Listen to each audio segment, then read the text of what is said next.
Take a look at these different activities. Here we can see people playing in a chess tournament. Here are some people winning awards for science.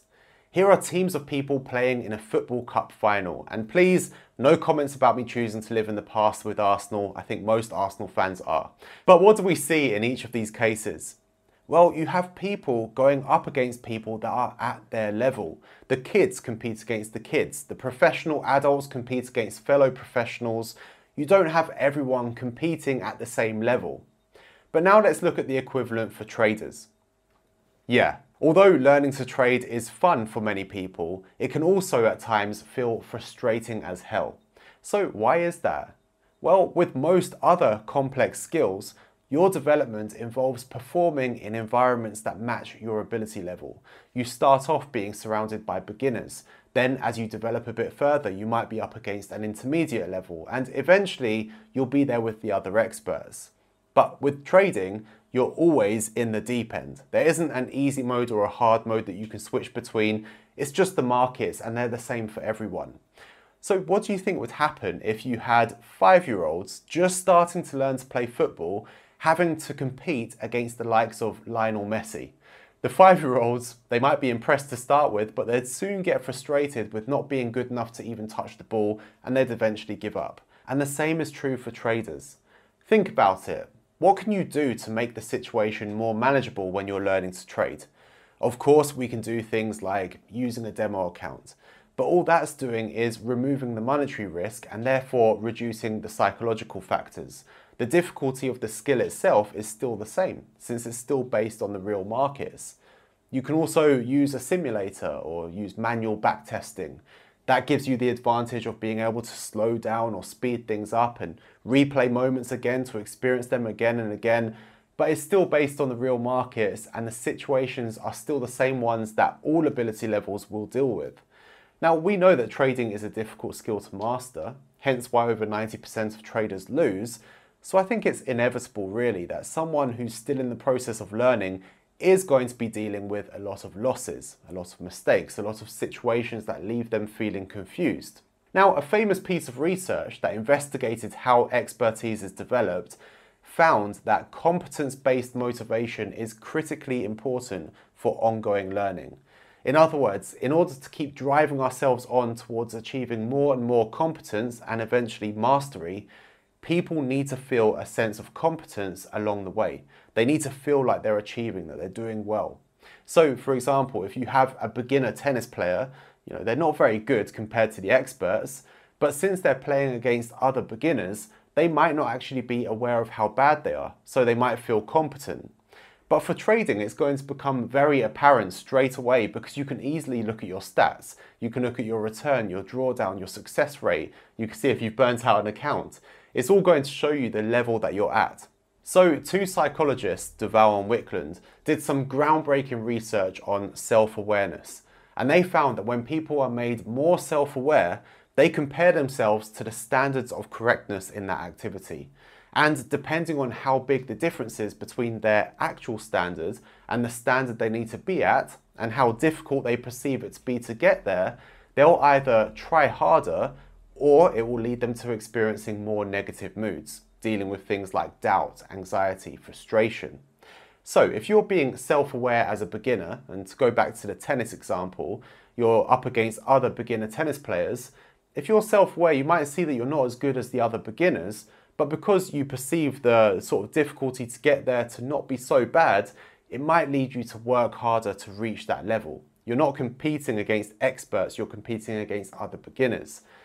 But if you're in a situation where you as a beginner are being compared to an expert, you're likely to feel more negative about the situation. In other words, the same situation most learners are facing in the markets. They can see their stats, they know how good or bad they are. The thing is, what I've noticed is that many traders after a year or two of learning might not actually consider themselves to be a beginner anymore. They think of themselves as being intermediate or that they should be an expert by that point. So of course they're going to be comparing things even more and seeing how far off they are from where they think they should be. And that's only going to make matters worse. Now thoughts start creeping in like, trading profitably is impossible, I've been working at this for months and I'm still not making money yet. And although you can be a profitable trader in that time, obviously, in the grand scheme of things, you're still relatively new to the markets, and these sort of thoughts are not helping.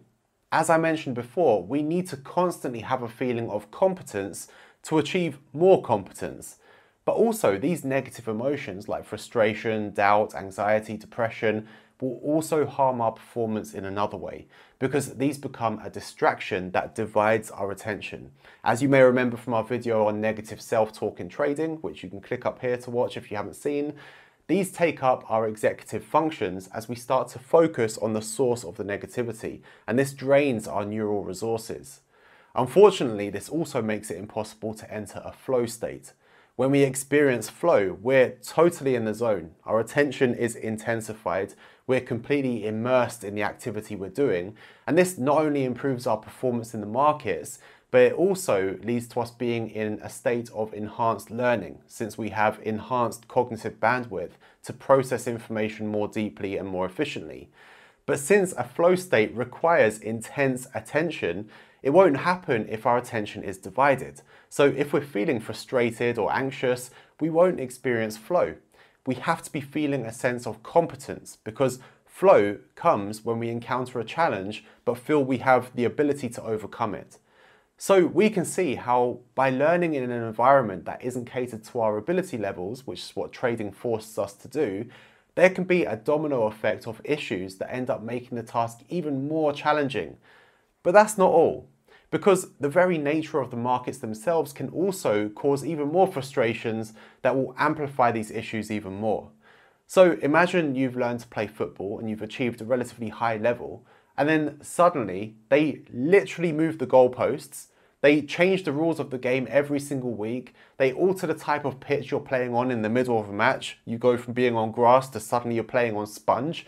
If you had to keep adapting to completely different ways of playing constantly, like it was a completely different game, it would get very frustrating very quickly. But this is what we experience with trading all the time. The volatility changes, the fundamentals shift, the structure of the market moves. What worked one way yesterday might be slightly different today. You may have to consider different factors and ignore ones that were important before. Different stop loss sizes, position sizes, entry criteria.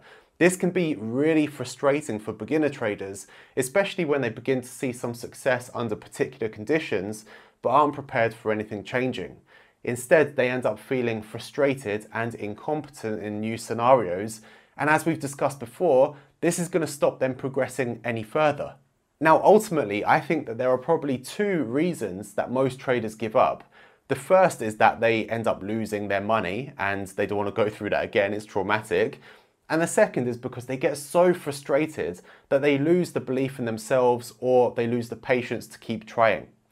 So what can you do to avoid being in either of those situations, and what can we do to tackle all of these issues?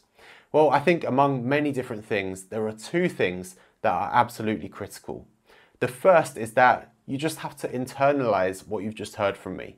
With these sort of mental hurdles that we have to overcome, sometimes just knowing they exist can help you to persevere more, because now you're more aware of the situation. And I think more than most skills, traders really encounter the Dunning-Kruger effect. You know, this chart here, if you're brand new to trading and things are going a bit too well and it all seems a bit too easy and you're not sure what all the fuss is about, you're most likely up here on the chart. So keep that in mind and don't get too overconfident, particularly with your risk, because you want to limit the fall from grace that you'll go through.